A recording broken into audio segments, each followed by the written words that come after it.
So far as cultural patterns, that is, systems of complexes of symbols, are concerned, the generic trait which is of first importance for us here is that K are extrinsic sources of information. By extrinsic, I mean only that, unlike genes, for example, they lie outside the boundaries of the individual organism as such, in that intersubjective world of common understanding into which all human individuals are born, in which they pursue their separate careers and which they leave persisting behind them after they die. By sources of information, I mean only that, like genes, they provide a blueprint or template in terms of which processes external to themselves can be given a definite form. As the order of bases in a strand of DNA forms a coded program, a set of instructions, or a recipe for the synthesis of the structurally complex proteins which shape organic functioning, so culture patterns provide such programs for the institution of the social and psychological processes which shape public behavior. Though the source of information and the mode of its transmissions are vastly different in the two cases, this comparison of gene and symbol is more than a strained analogy of the familiar social heredity sort. It is actually a substantial relationship, for it is precisely because of the fact that genetically programmed processes are so highly generalized in man, as compared with lower animals, that culturally programmed ones are so important. Only because human behavior is so loosely determined by intrinsic sources of information that extrinsic sources are so vital. To build a dam, a beaver needs only an appropriate site and the proper materials. His mode of procedure is shaped by his physiology.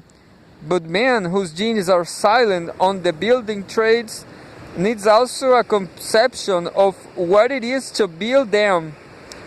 A conception we can get only from some symbolic source, a blueprint, a textbook, or a string of speech of someone who already knows how dams are built, or of course from manipulating graphic or linguistic elements in such a way as to train for himself a conception of what dams are and how they are built. This point is sometimes put in the form of an argument that cultural patterns are models, that they are set of symbols whose relations to one another models, to relations among entities, processes, or what have you in physical, organic, social, or psychological systems by paralleling, imitating, or simulating them.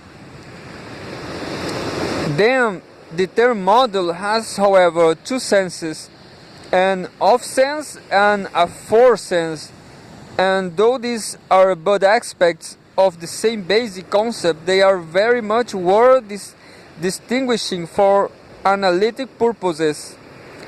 In the first, what is stressed in the manipulation of symbol structures so as to bring them more or less closely into parallel with the pre-established non-symbolic system, as when we grasp how dams work by developing a theory of hydraulics or constructing a flow chart. The theory of chart models physical relationship in such a way, that is, by expressing their structure in synoptic form as to render them apprehensible. It is a model of reality.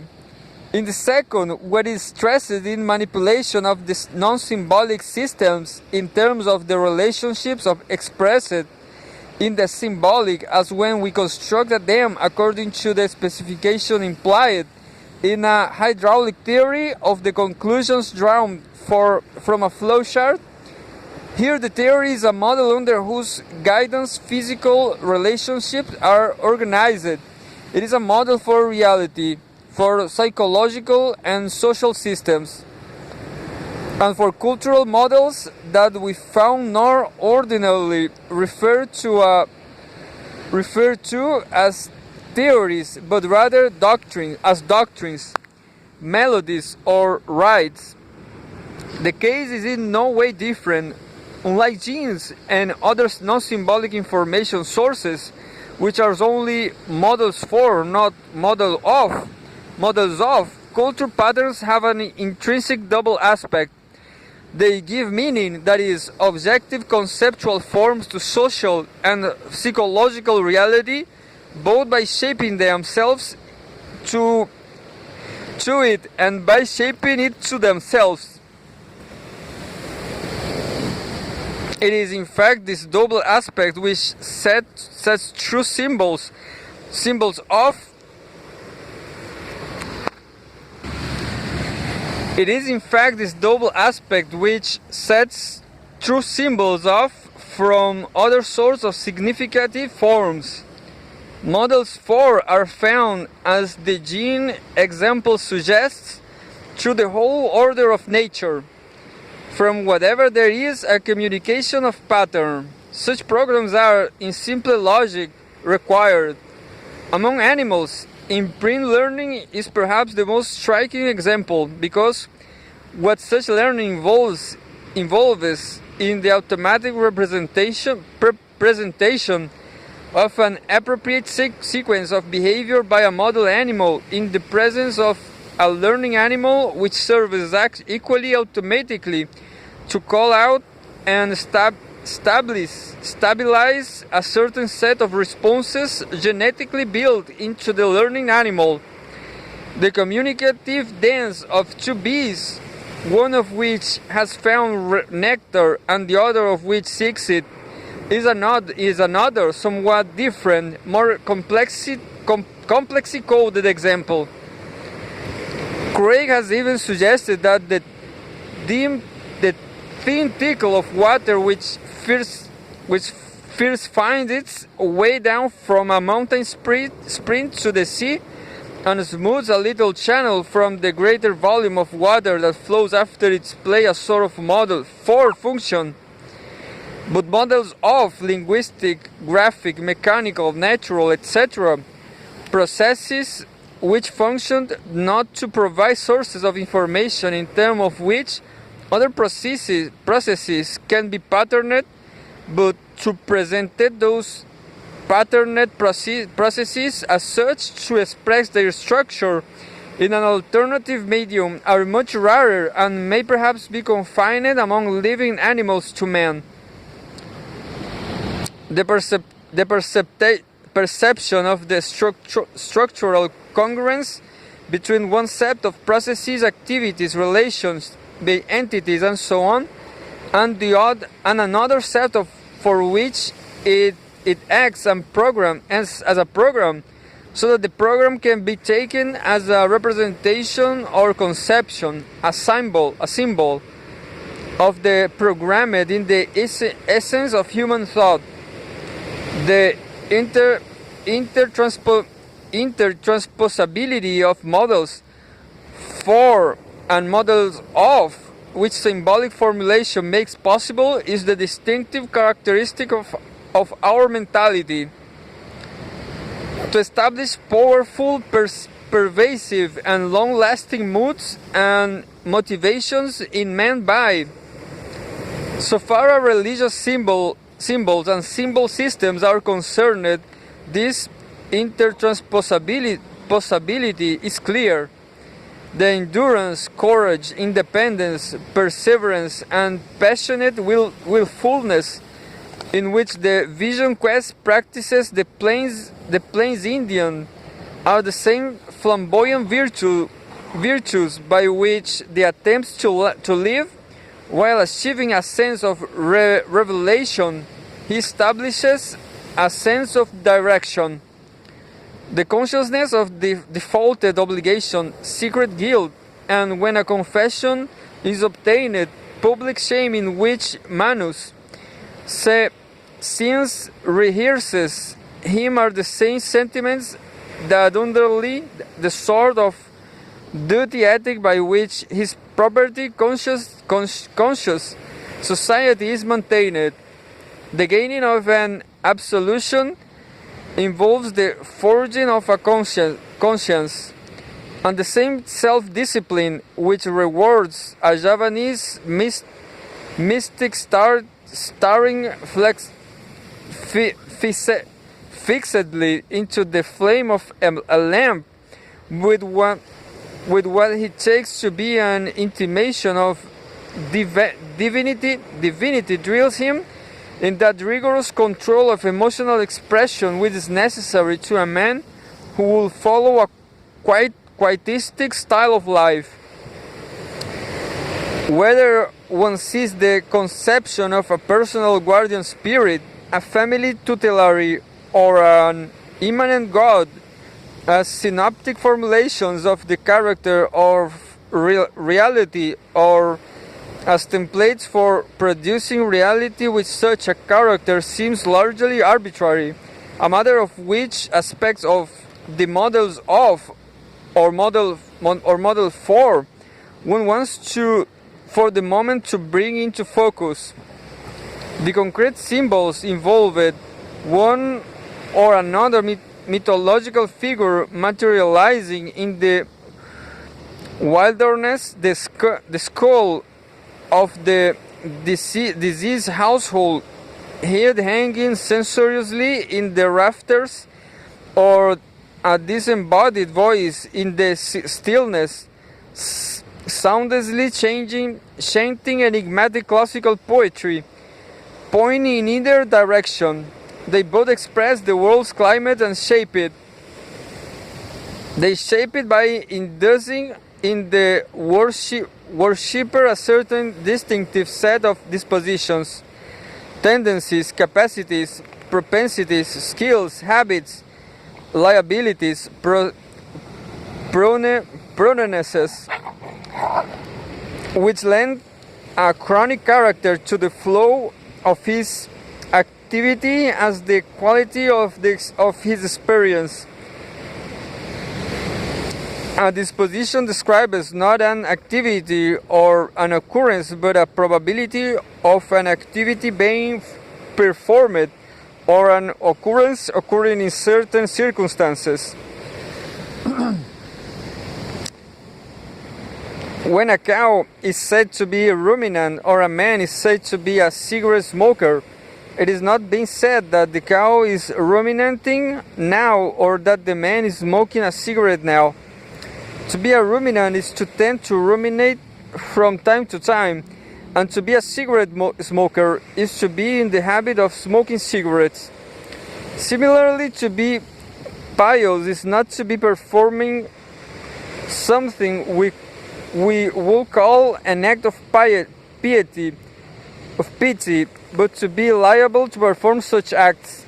So too with the Plains Indians' bravura, the Manus compunctiousness, or the Javanese quietism, which in their context from the substance of pity, the virtue of this sorts of view of what we usually call it mental traits, or in the Cartesianism, is unavowed psychological forces, both unobjectionable enough terms in themselves, is that it gets then out of any din in inaccessible realm of private sensation into that same well-lit world of observables in which reside the brittleness of glass, the inflammability of paper, and to return to the metaphor, the dampness of England. So far as religious activities are concerned, and learning a myth by heart is as much a religious activity as detaching one's finger at the knuckle. Two somewhat different sorts of disposition are induced by them, moods and motivations. A motivation is a persisting tendency, a chronic inclination to perform certain sorts of acts and experience certain sorts of feelings in certain sorts of situations. The sorts being commonly very heterogeneous and rather ill-defined classes in all three cases. One hearing that a man is vain, motivated by vanity, we expected him to behave in certain ways, namely to talk a lot about himself, to cleave to the society of the eminent, to reject criticisms, to seek the footlights, and to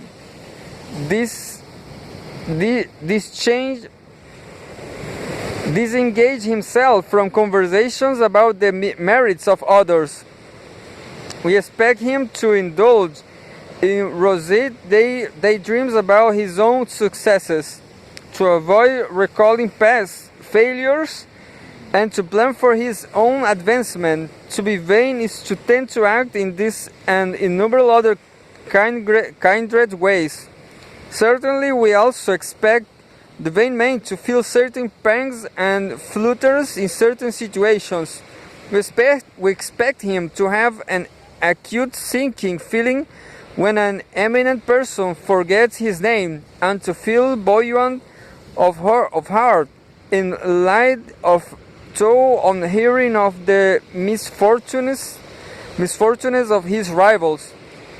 But feelings of pique and buoyancy are not more directly indicative of vanity than are public acts of boasting or private acts of daydreaming.